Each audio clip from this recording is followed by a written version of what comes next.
Hello again, and welcome to another Ask Nico Q&A, where I will be answering questions that you sent in to the best of my ability. Now, for those of you who missed last week's live Q&A, I'm going to be doing one the last Tuesday of every month, so do not worry, another one is coming up in June. But you don't have to wait for that. You can post a comment on this video below. You can tweet at me at ScarletMoonNico or post a question on the Scarlet Moon Facebook wall. So it was kind of nice though. A lot of people who hadn't asked questions before, a lot of newcomers who didn't know I had this other Tuesday thing going on got to see, which is really cool. Now let's just dive into your questions here. So, Money Rich asks, "Hello Nick, my question is, what if I started something a week or days before the Mercury retrograde and have to finish during the Mercury retrograde? Will that still have an effect on me?" I'm going to say it will be fine. You know, one, we don't know where it fell in your chart. You know, and I'm always going to say that. I'm always going to harp on it. I'm always going to say this to everyone. If Mercury retrograde is not in that part of your chart, let's say this is a work thing, and so we have to be looking at like your 2nd house, your 10th house, your 6th house. You know, if Mercury retrograde is not in that part of your chart anyway, then you don't have anything to worry about. I don't really know if I put a lot of stock into Mercury's shadow periods and things like that. If you've heard me say it before, you'll hear me say it again.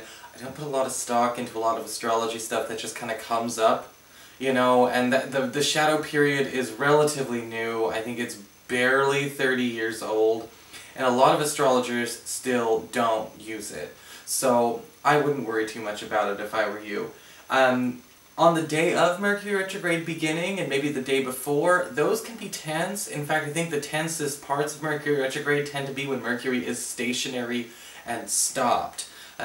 During it, you know, yeah, some flub-ups can happen, but again, it all depends where it falls in your chart. Faye Witch asks, "Hi Nico, my lovely. I wondered what it means to be a double Scorpio. I believe both my sun sign and rising / moon sign think is Scorpio." Okay, so double or triple Scorpio here. Love and light to you. Okay. Well, when we look at a sign and the sign's qualities, you know, we always gotta realize that we don't always inherit all of those qualities at once. I don't have every single textbook Virgo quality in me.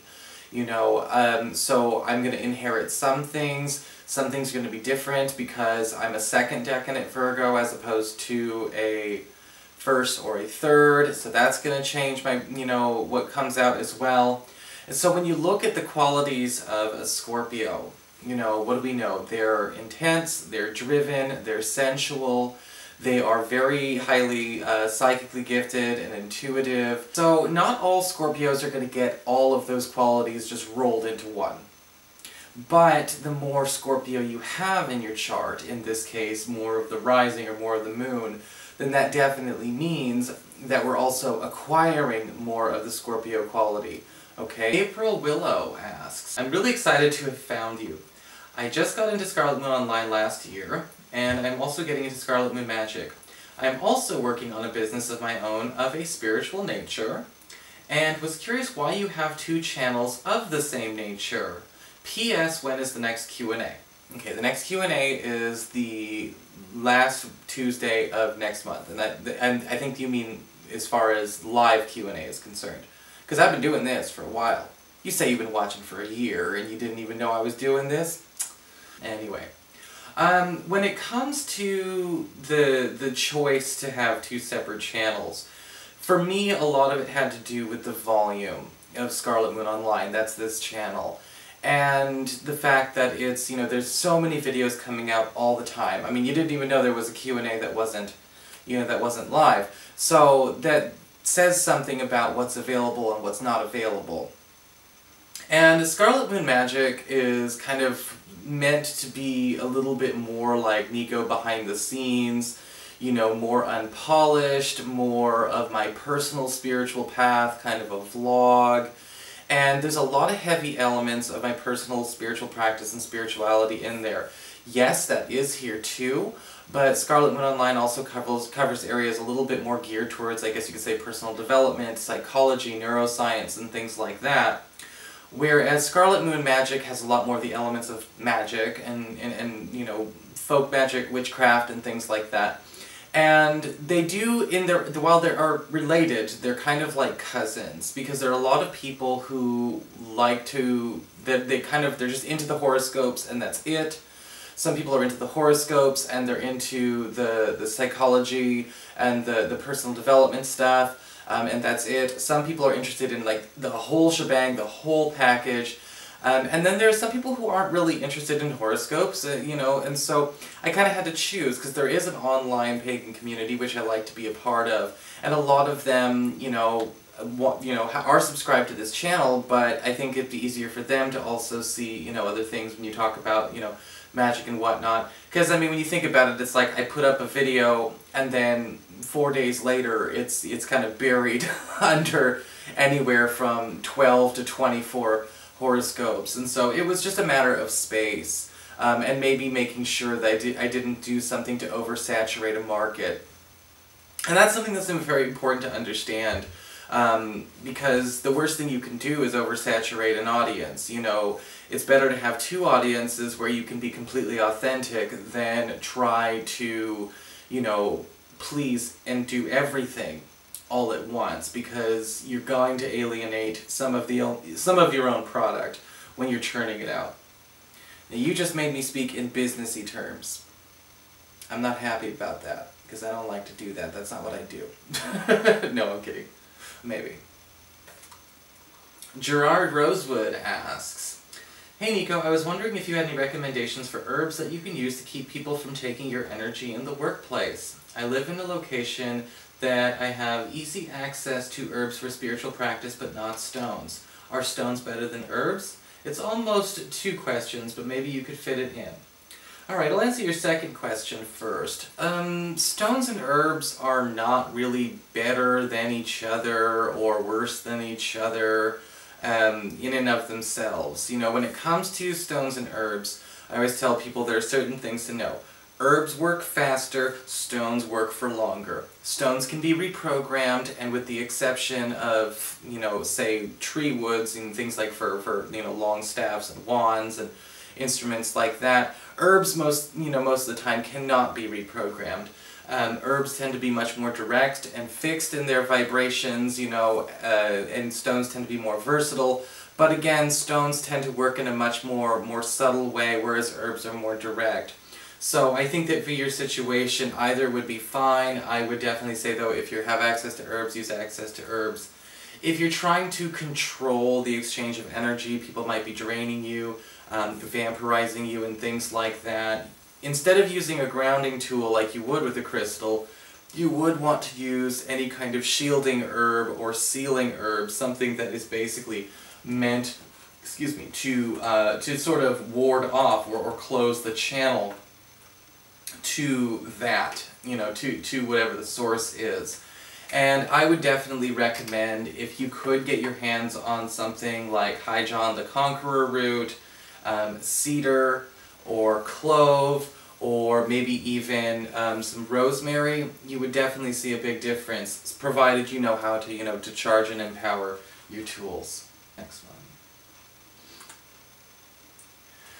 Butterfly asks, "Thanks for a great section. I have a question for next time about Mercury retrograde." Another Mercury retrograde question. "We hear about the shadow period before the actual retrograde, and then the retracing back to the point from which it initially went retrograde. The entire process takes a long time, but we cannot possibly be on hold for this length of time, so what to do? As an Aries, I have heard quite a few people warn about driving-related incidents during this period. Is this something specific for Aries at this time? Much gratitude." Yes, it is something specific for Aries at this point in time, because Mercury is going retrograde in your third house of travel. However, of course, you know, that only is so subjective, because we've also got to take your rising sign into account. So if your rising sign is, say, Pisces, then it's also in your fourth house, your home and family sector. So it might not necessarily be hitting its one place so strongly. Now, as far as this is concerned, you probably heard me say in the beginning of this video, I don't put a lot of credence into shadow periods for exactly the reason that you did. Well, one, like I said, it's really only a theory that's maybe 20 years old, and sometimes people just write this stuff down to have something to write down. 2, I've never actually experienced any personal conflict or issue with Mercury shadow periods, you know, and I'm not about to start just because people are talking about it. I've started numerous projects during. Again, also pay attention to where it falls in your chart. I honestly, yeah, I wouldn't worry about it. I mean, because I've even heard people talk about, don't forget the shadow period and the pre-shadow period. And if you do the math, it's kind of like, wow, so we only get 6 weeks a year to be free of Mercury retrograde and shadows and pre-shadows? Something smells like bullshit. Grace Moontail asks, hey Nico, do you know of any websites that are good for learning to read and write with runes, a written language not as a form of divination? Yes, I do, actually. You want to go to vikingrune.com. Yes, they do have it as a form of divination, but they also do have it in terms of a vowel and consonant structure, you know, in terms of actually creating sentence structure as well. So that would be better for you, and, you know, again, that might actually explain a little bit more of the pictograms and things like that on there for you. Harbinger9981. What is the difference between being empathic, intuitive, and psychic? It feels like they might be different, but they are used so interchangeably I can't pin it down. Neither can I half the time. Well, I know what the definitions are, but I can't pin down what a person means when they're saying it half the time. In a nutshell, empathic means somebody who is able to actually read, feel, and exchange emotional energy involuntarily. If you are empathic, you want to make sure that you know how to ground and shield yourself so you don't drain other people's energy or take on other people's emotions, because it's kind of a twofer, and, you know, that's kind of almost like contracting an illness for a short period. Being empathic can have its pluses, however, when it comes to doing readings. But when people talk about doing empathic readings, it's not really something that you can use as a gift to see the future. Certainly not by the traditional definition. An intuitive is somebody who can actually gain knowledge about something more more pending in the present, without any kind of rational basis for the information they're receiving. Intuitive and psychic can be used interchangeably if they're being used in that sense. Sometimes people say intuitive because it sounds a bit more politically correct or perhaps more contemporarily acceptable than psychic. I know some people who choose to use the word intuitive because they don't want to make people feel uncomfortable. Psychic has kind of got a word for it, you know, has kind of a reputation for itself, so a lot of people who, you know, they are using it I guess you say interchangeably. I would say intuition, though, is a gift that everyone is also born with at a base level. We all have the ability to get that sort of cognitive second sight or sixth sense. Psychic ability is something a bit more honed and a bit more specialized than that.